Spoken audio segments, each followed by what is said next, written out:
everyone. Welcome back to the L.A.M.E Book Club podcast. My name is Melissa. I'm Ellie. And we're back with... Hot Goss with unpopular sauce. I guys, did not I'm just gonna cue you up for that.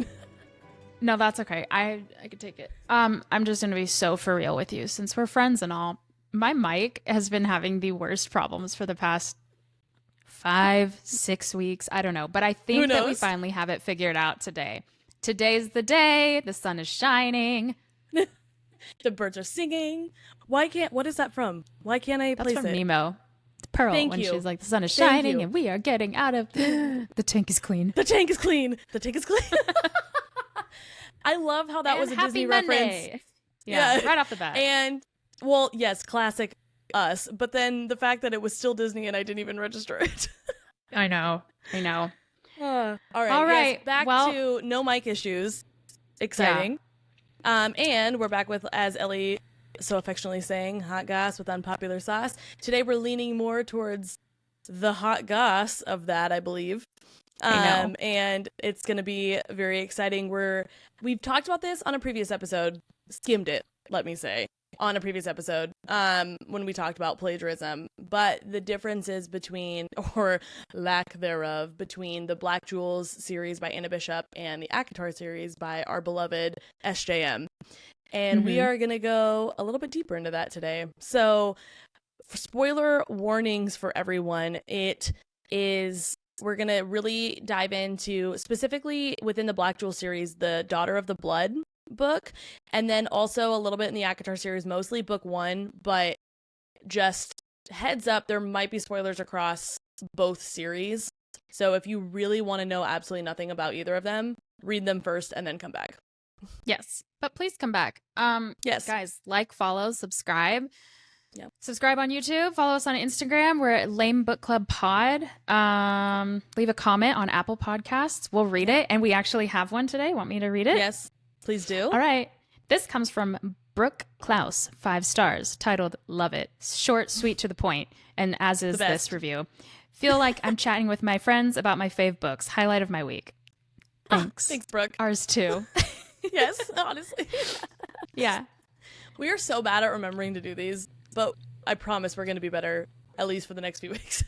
We wrote them down. And we did. Yeah. That's Melissa, on that. Cute sweater. Where'd you get it? Thank you. I got it from the Bean Workshop, actually. What's it say? It says, I only accept treats in the form of books. And then it has a cute little ghosty. Little retro cute ghosty. Ghost. So cute. And I love the forest green color. It's very soft. Big fan. They also have another one that I didn't order, but I'm going to go back and order. I got this one because I really like the green color. But they didn't have this one in green, but they had it in a lot of other colors. It says haunted by my TBR, and it also has a little ghost on it. And man, if that is not so accurate, it's I spooky need it. Season, everyone. It's time is. It's time to dress like it, honestly. I'm currently in endless summer attire, but Melissa has transitioned seamlessly. And on the note of the Bean Workshop, she has got a bunch of really cute fall clothing, bookish, autumn vibes. You know, the Just cozy vibes. As many fall buzzwords as you can think. She's got Yeah. That perfectly so describes. if you want to shop. Yeah, exactly. So if you want to shop, use our code L.A.M.E Book Club Pod for 10% off, or you can click the link in our Instagram bio and it will automatically apply your discount. So happy shopping. That's it. That's all I have. Say something. Sorry. Yes, happy shopping. I don't know. I'm not going to lie. I got distracted and I wasn't listening. So that's okay. But I knew what you were talking about. Let's get into the summary. Time to pay attention. Everyone, eyes up. Eyes up. My eyes are up. What do you say with Holland? Your listening ears. Oh, click, click. I say put on your listening ears, and because she doesn't ever listen to me, but she's the one who randomly just started going click click, like she'll like point to each ear and say click click. I'm like, all right, but yeah, I have to tell her to put her listening ears on multiple times every single day. Yep.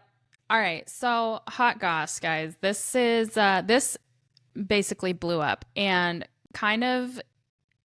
I don't know how I feel about it. One, because at the time I had not read Daughter of the Blood, which is the first book in Anne Bishop's Black Jewels series. So I was just going off of, like we said in that episode, Reddit stream where people were talking about a Reddit thread where people were talking about, oh man, this has got a lot of similarities. So everybody in our comments were like, I don't know if I like that. But then the true girlies were like, maybe that will help me with my ACOTAR hangover then. I was so there for those ones. Honestly. But I did finally read, and I'm just going to do a full disclaimer. I read about 75% of it and actually had to DNF. But that's enough to give you at least some input. And I'll tell you exactly why, what, how, when, and everything. I'll give you the scoop. So let's start here. You ready, Melissa? I'm so ready. Give it to me, Ellie. Let us revisit the facts that we know. Yes. Black Jewels was published in 2003, and ACOTAR was published in 2014. So if this were a heavy inspiration, near copying situation, the evidence is damning. Yeah. However, we'll come back. Sarah herself has said that she loves this series, but readers are noticing an odd number of similarities between the two series. To start, again, there's a character called Prithian. Prithian's a girl. I don't know why, in my mind, Prithian is a boy name, but in the book, Prithian is a lady. I guess it could be whatever you want it to be. Prithian it's pretty gender neutral. It's fairly androgynous. Yeah, I don't want to say it's not a name because anything could be a name, but it's not your like run of the mill Amy or Sarah. So true. Okay. So moving on, there are high lords. There's an evil queen who took over the kingdom and enslaves powerful males to be her sex slaves. There's a group of bat-winged people called the Aryans that live in mountain camps. They brutalize females, prevent them from learning how to fight. They have a rite of passage known as the Blood Run. And there's a group of close friends who advise the queen, known as the First Circle. There's a court known as the Dark Court, where the main love interest is from. For the magic system, characters channel their power through different colored jewels, which is very similar to the siphon concept. Mm-hmm. People talk about Aryan wing size correlating to other parts. And then there's constant talk of like calls to like. All right, honestly, that feels like you just described ACOTAR with like, but I would be like, oh, you called some things wrong. Some of the names were wrong, but that's okay. You just explained the book. Here's the plot twist. Here's the plot twist. You ready? I don't know. Do I think these books are in the slightest similar? Not at all. You could not convince me that ACOTAR was based off of anything in this book. Nothing that I read. And I read all of those things, that whole list reminded me of ACOTAR. I was like, so interesting. I could not remember why I was even reading this book for a minute because I was like, what am I doing here? So no notes of ACOTAR personally. And this is all news to Melissa because this is all a big surprise for her. Yep. So I have no idea what Ellie's about to say. So just for me, you all, I am learning. We are listening and we are learning. For me, ACOTAR dances a line of comfy and maybe a little bit dark, because there are themes of like sexual assault, but it's not all about that, right? Yeah. Like there's a storyline of friendship, of love, of, and there's lightheartedness, there's joking, there's sunshine. For goodness sake, there's sunshine in this book. Like literally Daughter of the or Blood? Metaphorically? Both, honestly, both. Okay. When you read ACOTAR, what are the feelings you get? What's the vibe it puts out for you? Well, I get different vibes from different books. If we're talking about book one, I got... Let's just talk book one. Okay, book one, I got... whimsical maybe wasn't the right... I mean, honestly, it starts out sad. I would say unsettling. It starts out just kind of like, ooh, you feel really bad for her. And then, but the whole like blossoming romance between Feyre and Tamlin was like Disney.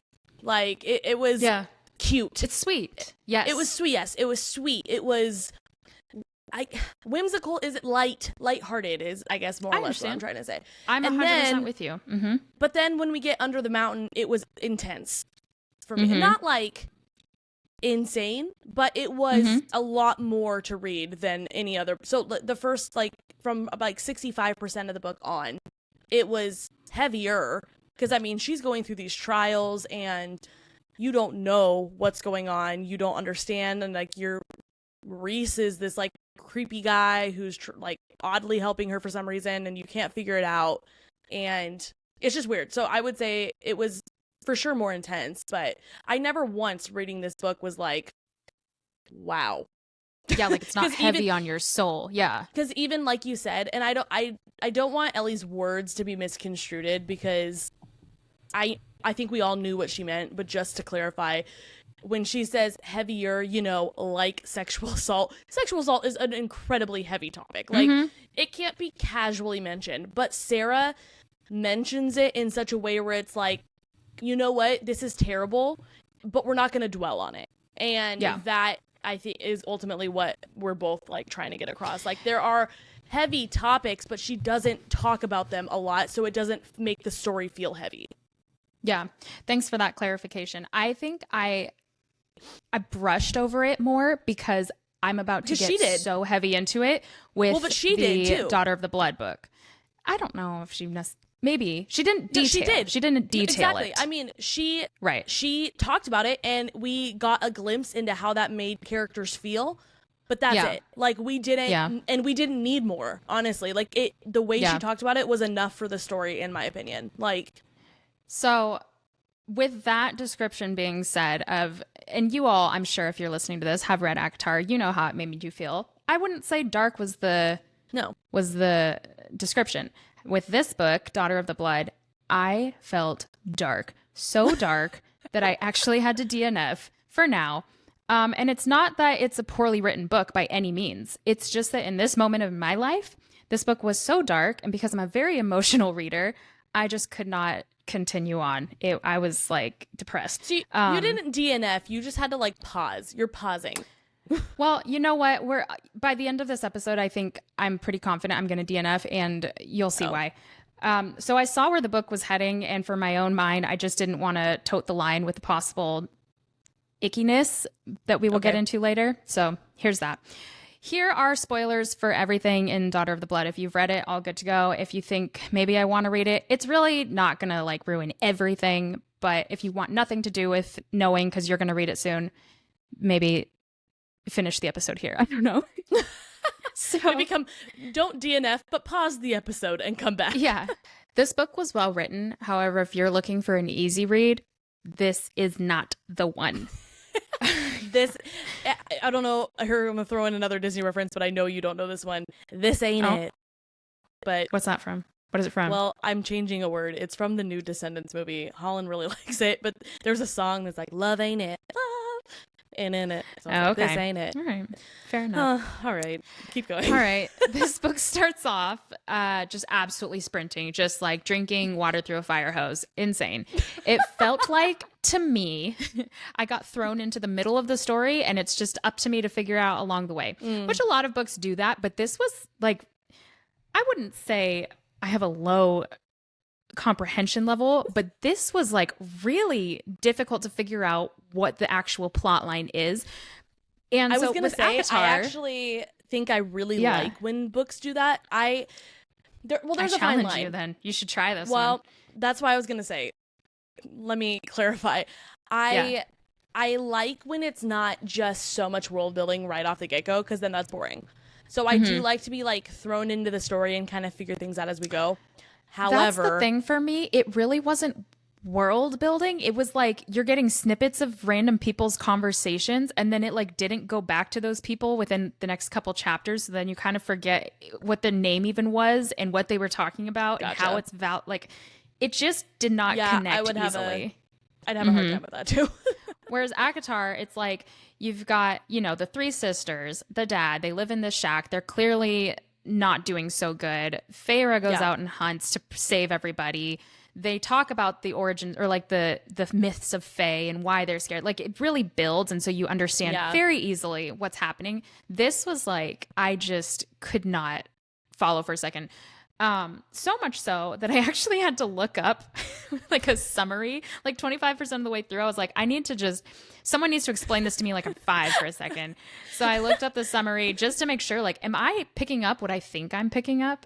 It was okay. But pretend it took that a while. I don't know how to read. Explain this to me. Also, I don't know. I'm sure if people are listening to this, they're going to just eye roll right now. But it took a long time for me to even realize what kind of creature species I was reading about. And to be 100% honest with you all, I think I still don't know. I think they're demons, but I'm not 100% sure. I certainly know they're not fae. I don't know what they are. They're just called the blood.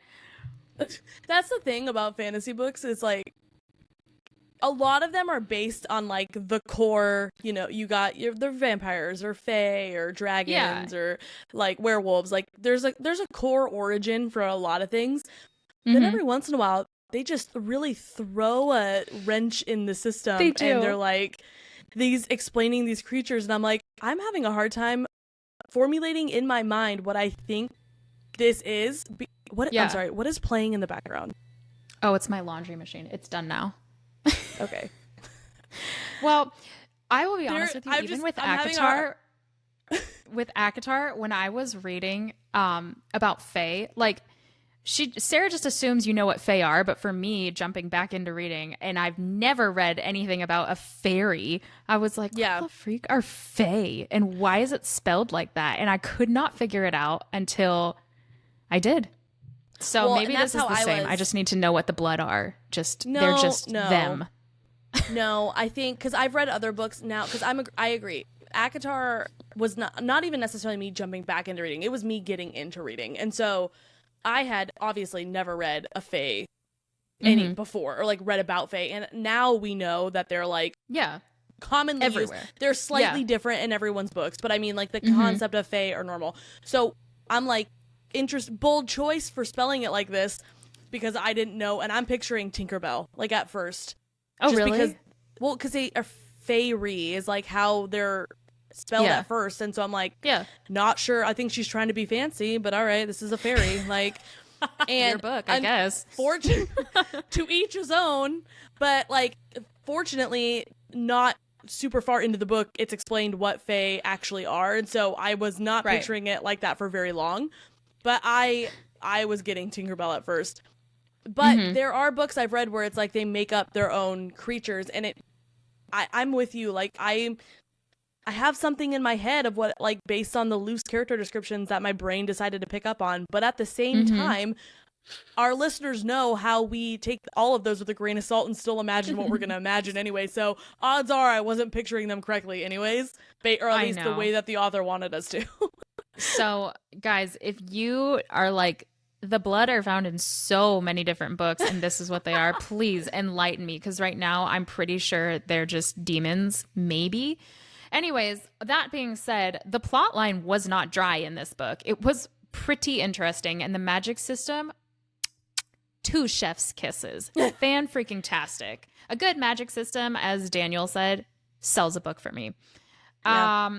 The magic wielding higher class are called the blood, like I said, and the normies are called Landon. They're called normies. No, I'm saying the normies are called Landon. Well, here, and Ellie, they're like the majority. What? I thought they're like, yeah, and and then there's normies. I'm like, you're telling me this is a dark book, yet there's characters called normies? Maybe I'm just in a dark place in my life and projected on this book.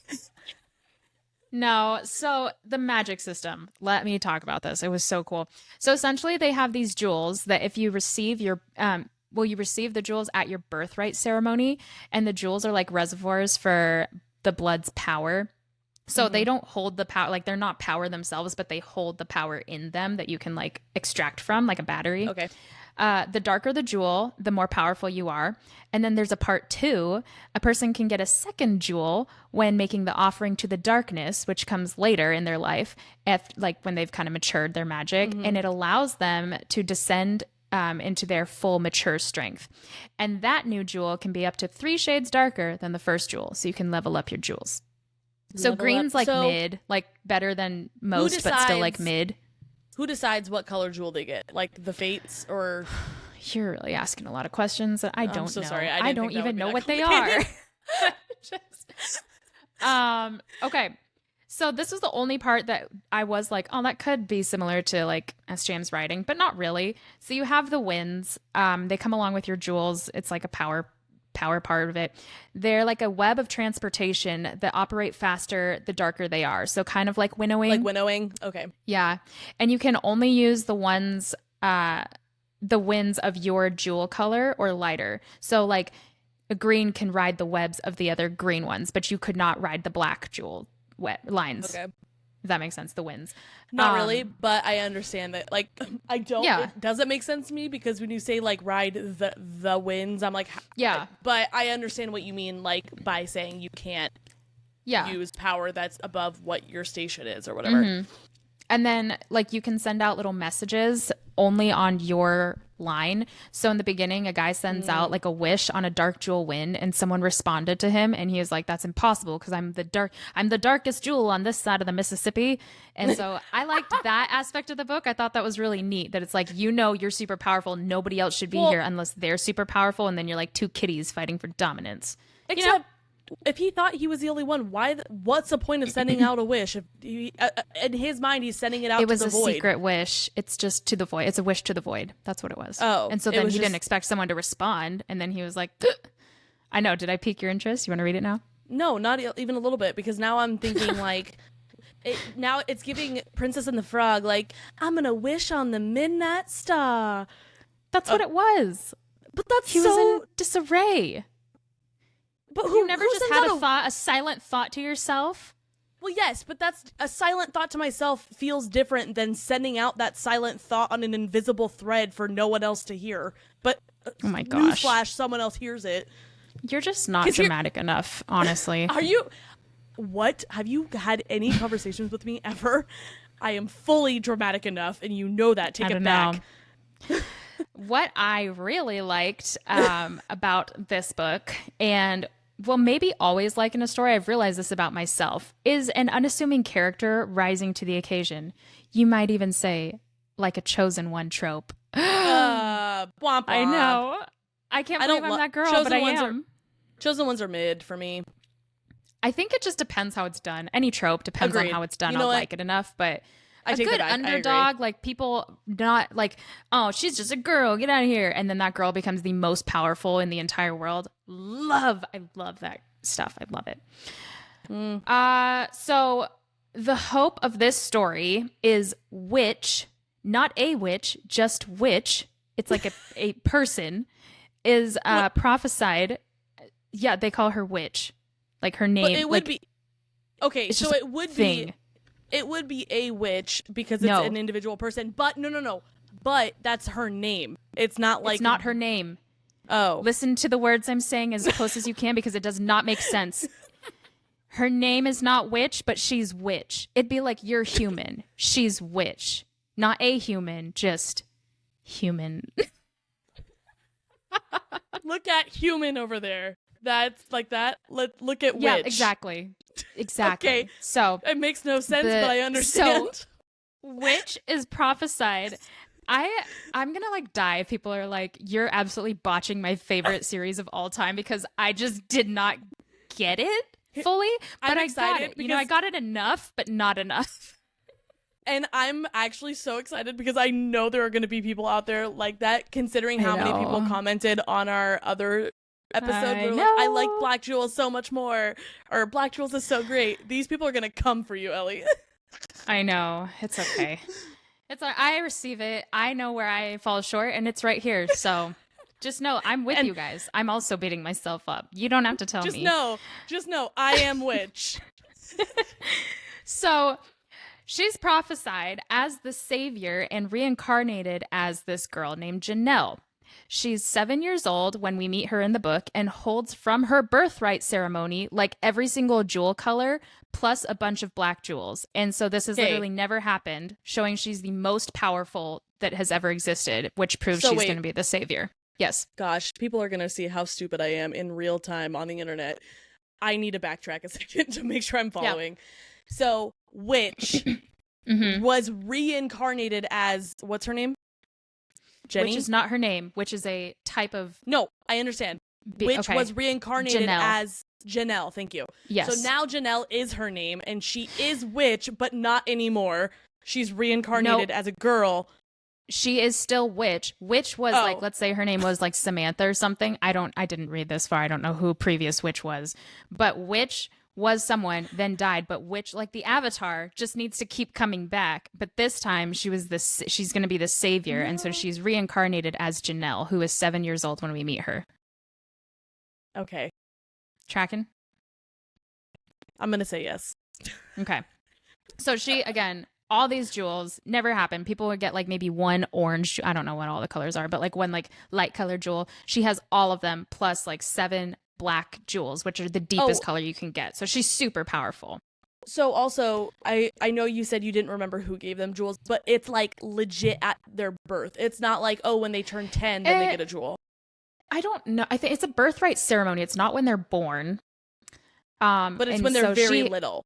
Very little, yes. Okay. Yes. See, in my mind, I'm picturing it like...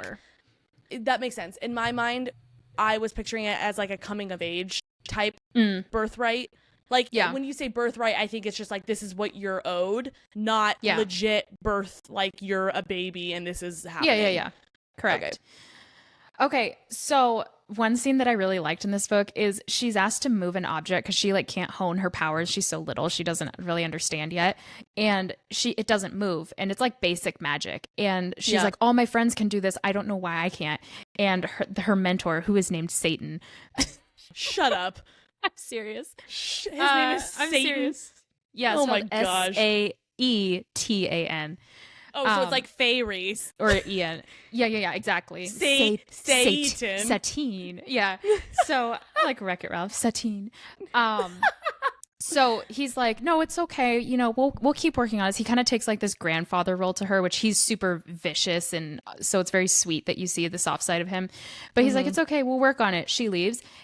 He goes outside and realizes that she moved the entire building without knowing. So I love things like that. I thought that was awesome. That's amazing. That's that. Okay, here's where things go south for me. Here's what I don't love about this book. It is, like I said, dark. There are heavy themes of sexual assault, rape, descriptive, very constant. It's a lot. Ew. Bishop goes into very descriptive scenes of absolute hopelessness and despair, which weigh really heavy on the reader. It's not just, a couple chapters like, torture that we've seen in Kingdom of Ash or Fourth Wing. It's very constant and consistent. And it's also weird in the sense that the torture is purely based on pain and sex. And so it leaves a very unsettling taste. It's very distressing. The most rebellious men are given rings on their willies, and they are controlled. No, I'm serious. They're controlled by their mistresses, and it's supposed to be like the most excruciating pain of all time to make sure they're staying in submission. Yep. When I say dark, it's not no, it's not a fun book. I mean, the concept of that is dark. But because I didn't read the book, just this like really brief explanation is just so odd. Like, no, your reaction is mine. I was like, surely I read that wrong because I'm coming off of romantasy, jumping into this, and I'm like, what? Simply, no. I don't understand what they mean by this. My eyes deceive me. I must have forgotten how to read for a second and just made up something. This cannot be what was written. Yeah, this could not have been peer reviewed, approved, and published by someone. Yeah. Couldn't be. So there's a very large, we got to get serious because it's actually very distressing. Okay. There's a very large controversy that lies within this book. And I'm going to be honest, I did not get far enough in this book to give my personal opinion on this. And I largely DNF'd because I did not even want to touch the topic or read about this at all to give my opinion on it. Yeah. Does it involve children? It's not like assault, but it does. But so if you've ever heard about this book, and I'm sure even Melissa, you've seen it in our comments on why people are like, I'm not reading that. You know that the controversy is that there might be a theme of condoning a man who's a full adult. The main character, his name's Damon, being in love with Janelle, who when he met her was 12. Face value, jump scare, jail, not even like, oh, haha, jail. No, prison, life in prison. Gross. Don't like it at all. Hate it, in fact. Yeah. But then I've seen a lot of comments defending this. And the best way I can explain it is that is by this excerpt from Bibliotropic on WordPress. And they say, Damon has already decided for himself that he's in love with whoever witch might turn out to be. and he wants very much to be Witch's lover. Who is Witch? Damon sure doesn't know, but he's made the decision, has his goals, and won't be dissuaded from them. It's hardly a spoiler to state here that Janelle is Witch, so yes, at this point in time, Damon is in love with an entity that resides in the body of a young child, and many readers, understandably, have a problem with this. For my part, I don't have a problem with it because the books establish quite clearly that Witch is far more than just Janelle, and vice versa. Damon is not in love with a child, definitely not sexually attracted to a child, and later scenes in this book talk about his disgust over even thinking of such things. It's more accurate to say Damon is in love with the concept, an idea, and that idea resides within a person, and eventually that person will grow up to be someone Damon can relate to on more intimate levels. I can see why this is a complicated mind twist for a lot of people, and honestly, I think it's largely my own personal views that make it easier for me to see the difference between loving a child and loving the essence that dwells within a child. So, nor do I think that this is some setup for a thinly veiled justification for an inappropriate relationship. There's just a difference between love, romantic attraction, and sexual attraction. So maybe we can see why people are like, I get it. It's kind of a Jacob/Renesmee situation. However, again, and this is why I DNF'd, because again, I just didn't want to even touch the subject myself. I pull for you this comment from Opinions of a Wolf, where this person, that's their username, this person is not justifying or pulling any punches.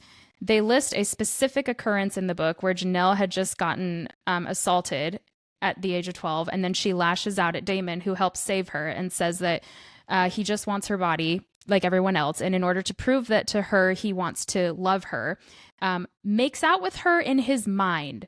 So the quote from this person says, I do have a problem with the good guy having feelings for an 11 or 12-year-old when he's literally centuries old. He himself admits this is bad, but instead of going away from her, he makes out with her in his mind when she's half horse form, no less. I just, what? What am I supposed to think about this? How am I supposed to feel about a book written by a woman in which the matriarchy basically abuses everyone, and yet the men still wind up with the most power over this young girl, and this young girl is supposed to become the most awesome ruler one day, and one of the guys has inappropriate feelings for her. So very conflicting reports, and again, that is why I just was like, don't want to touch it, don't want to read about it, don't want to even come up with an opinion. I can do so many more things with my time than sit here and try to think, am I justifying, am I not? Just not for me. So that is why I think I am at the final DNF. I'm not going to pick this back up, even though it is dark and it's an interesting storyline for sure, but I don't know. So if you're someone who's read them, maybe you have more insight to that, but I don't know. Well, yeah, I don't know. I see both sides. Like you said, and this is my personal opinion. This is not, obviously I am not Anne Bishop. I don't know what her intentions were, and I can't speak for anyone else who might feel differently, and like that's fine. But like you said, I'm not even going to and I think it's different being a mom, like and not just a mom, like a mom to girls. I have a really hard time with this. Like, yes, okay, I see what bibliophile or whatever, the first person, like I see what they were saying. Yeah. And truthfully, like I understand that. Like I really do. However, if that's the case, like, okay, he's not like sexually attracted to the 12-year-old. It's the idea of whoever Witch was going to be. Why did she make Witch a 12-year-old girl? Like she could have made Witch someone else, and it wouldn't have been an issue. And then same thing, like the other person says, it's like, oh, well, he's not attracted to her. Okay, then why the frickety frack did he make out with her in his mind? That to me, you know what that is? That's called sexual attraction. Like, and a lot of, and so the first person's explanation to me really felt like justification of a gross thing, and it really felt like I'm not gonna get like way too far into this, but like it rides the line, just like I feel like a lot of things in life like are like, oh no, it's okay because it's not really what, this isn't their intention, the intention's this. It's like I don't really care what the intention is, it's what the result of it is, and the result is that it's a centuries old man in love with a 12-year-old, and that's disgusting. And I'm not gonna condone that either. So So altogether, I will speak for myself when I say I'm glad I DNF'd where I did just to play it safe. I'm really not interested in reading or dancing that line. And on that note, I have been happily back in romantasy, reading an excellent book called Riftborn. We're going to do a whole episode on that book itself. Fabulous. Yes. And I think I'll speak for both of us, but you can actually give your opinion. I'll speak for myself on this. Okay. Here's my portion of the L.A.M.E Book Club's official stance on the matter, the 50% of the official stance. Was ACOTAR inspired by elements of this book? Absolutely. Did SJM plagiarize? No, not even a little. Not even a note to me. The tone, themes, magic, characters are vastly different, and I'm sorry to say, just here it is. If you want another book that's like ACOTAR to cure your book hanger, girly, it's this not this one. But reach out to us. We have plenty more recommendations. Yeah. I'm going to say that's actually 100% of our official L.A.M.E Book Club stance on this series. Honestly, granted, it's hard. My 50% of that 100% truly doesn't matter because you have read 75% more of this book than I have. But together we still have not done 100%. No, but what I was going to say is like all the things you pulled from, like there's a character Prithian, there's High Lords, like blah, blah, blah, all that stuff. Based on, okay, it's a fact that those are in both series, but based on what you have explained as far as like the storyline, I don't even understand how those could possibly come into play. Again, haven't read it, but like the summary of the similarities versus the summary of the actual book feel like they are two different books. It doesn't even feel like the same. Yeah. I'm like, how did people even grab those similarities? I was not paying attention to that at all. I'm still like trying to like wrap a blanket around myself and make myself cozy after what I just read. Like, this is a lot. So after the torture I just went through. Yeah. So, guys, that is this episode. We've come back with the news to share. We are reporting back after the first episode. So, this is it. This is our final stance. Yeah. Not similar. Plagiarism not detected. I was going to say something, but then I forgot it. So, oh well. Thank you guys for being here. Hope you have a great rest of your week. Happy Monday. Honestly, Happy Monday. I hope that everyone who loves Sarah like we do, I hope you all can breathe a huge sigh of relief after our plagiarism episode, knowing that were we wrong to state the similarities without reading it? No, because we were pulling from someone who did. But now, after diving deeper into it, it's really nice to be able to say, no, it was not plagiarized. Can confirm there was no plagiarism. Actually, there might have been some very loose inspiration, but no. Nary was there plagiarism. That actually was pretty close, Melissa. That might be the first time. I'm getting better. You got pretty close. Nary a thought plagiarized in this book. Yep. So, like, follow, subscribe, and we will catch you all on Wednesday for our first episode of Kingdom of Ash. Woohoo! Yes, it's going to be the first two prologues and chapters 1 through 20. So buckle up, Buttercup. Bring your tissues, honestly. That's all I have to say. Oh, yeah. I am excited, but now I'm remembering how heavy that is, too. It's a dark week for me. All right. Bye, everyone. Bye.